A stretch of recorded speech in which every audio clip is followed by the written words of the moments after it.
Olá, meninos e meninas! No vídeo anterior exploramos os paleognatos, um dos grandes grupos das aves modernas que inclui avestruzes, emas e kiwis e alguns outros. E hoje vamos então seguir pela outra grande linhagem, que é os neognatas. Na verdade, esse grupo é imensamente maior em comparação. Há dezenas de milhões de anos, então, os neognatas, ou neognate, se dividiram em dois grupos principais. Essa separação provavelmente ocorreu ainda no final do Cretáceo, antes da extinção em massa do evento KPG, que marcou o fim dos dinossauros não aviários.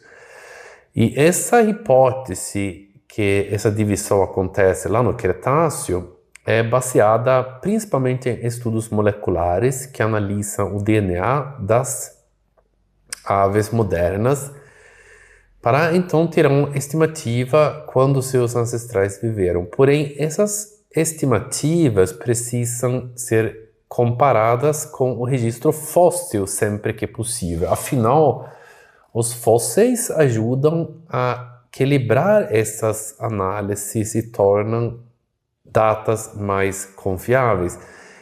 Nem sempre essa calibração é possível, já que o registro fóssil das aves é incompleto e muitas linhagens antigas são conhecidas apenas por fragmentos.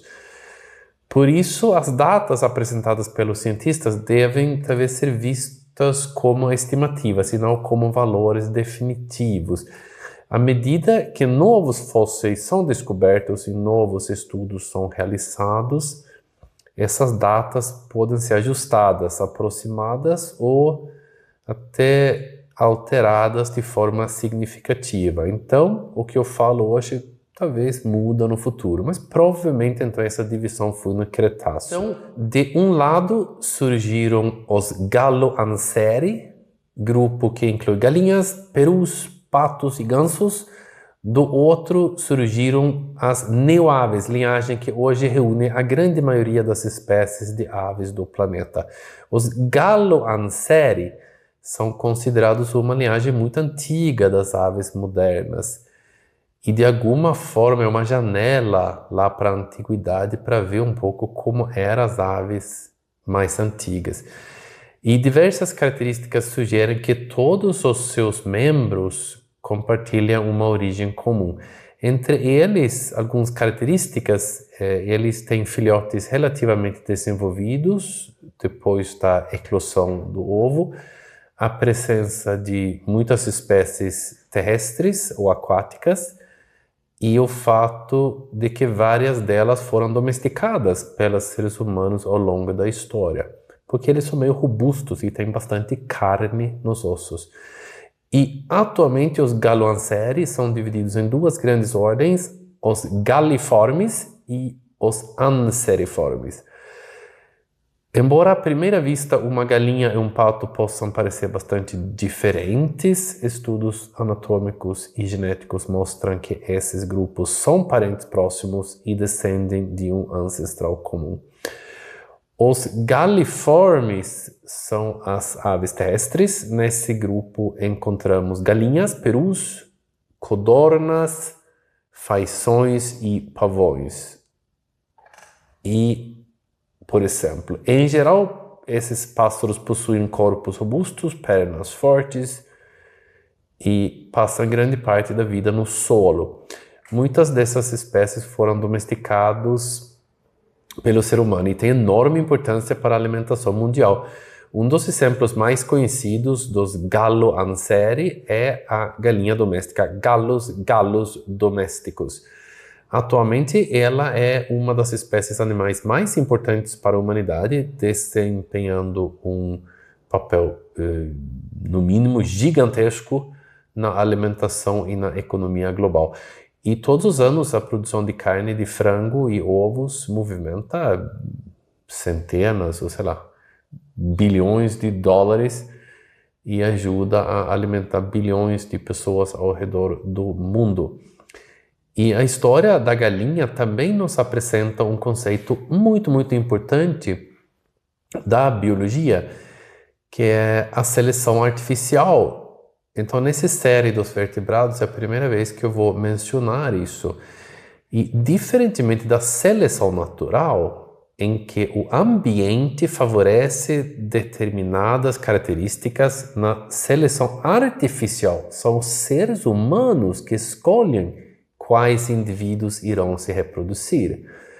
Ao longo de milhares de anos, então, as pessoas selecionaram galinhas mais dóceis, maiores, mais resistentes ou que produziam mais ovos.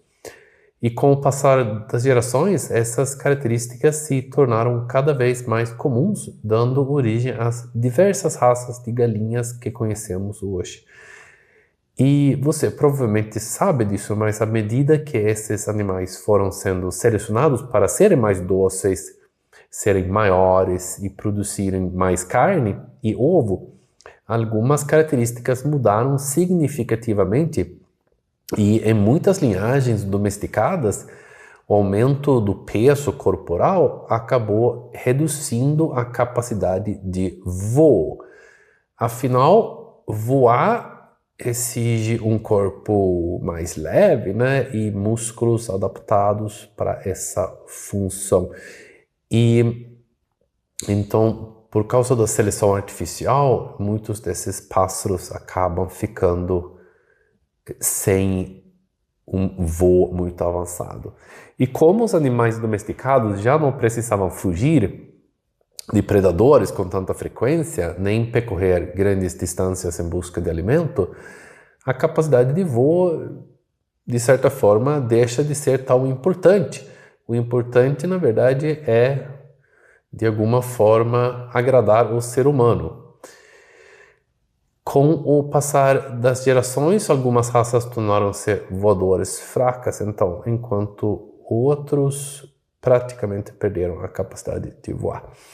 E é importante lembrar que isso não aconteceu com todas as aves domesticadas. Da mesma forma, algumas ainda conseguem voar curtas distâncias, enquanto outras permanecem perfeitamente capazes de voar. Mas nossa galinha e o galo, por exemplo, não são bons voadores.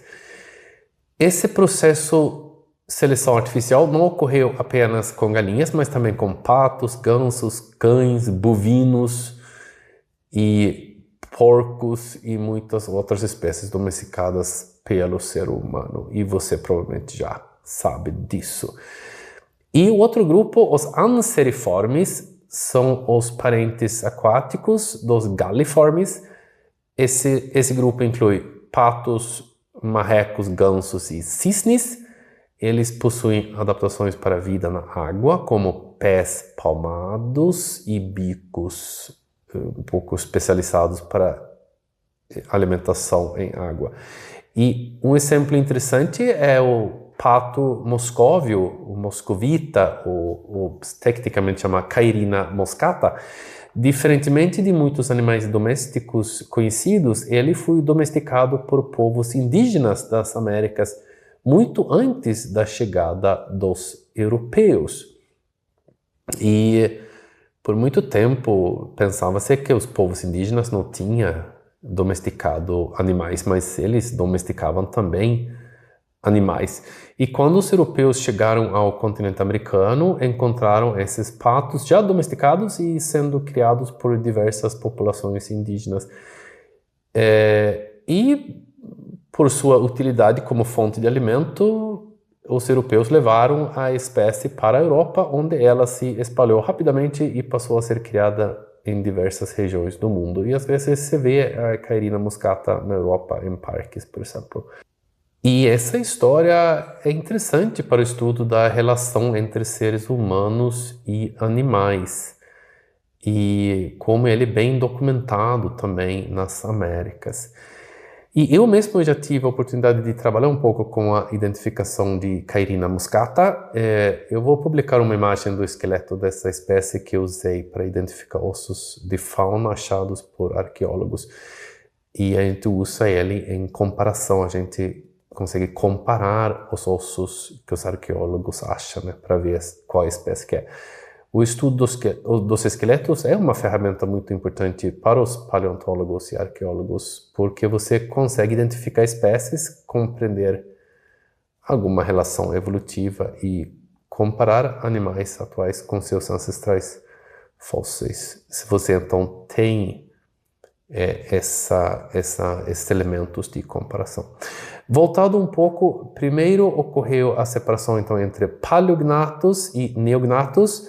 Depois, dentro dos neognatos, surgiu a divisão entre Galoancere e Neoaves. Por fim, os próprios Galoancere se dividiram em Galliformes e Anseriformes. E então, e os Neoaves, eu não falei nada ainda deles, bem, isso com certeza fica para o próximo vídeo, porque os Neoaves formam um grupo extremamente diverso, reunindo a maior parte das espécies de aves que existem atualmente. E nesse grupo a gente então encontra papagaios, falcões, corujas, beija-flores, pombos e milhares de outras espécies espalhados pelos mais diversos ambientes do planeta. Mas os neoaves não incluem apenas aves atuais. Ao longo de sua história evolutiva, esse grupo também, como todos os outros, produziu algumas das aves mais legais que já existiram. Entre elas estavam os famosos terror birds, ou pássaros do terror, que eram grandes predadores que viveram principalmente na América do Sul, após a extinção dos dinossauros não aviários. E como os neoaves são um grupo enorme e cheio de histórias maravilhosas, a gente explora eles em mais detalhe no próximo vídeo, que será então o último vídeo dos neornites, dos pássaros. É isso aí. Se você gostou, comenta. Se não gostou, comenta também. Se você é educado comigo, eu respondo. Tchau!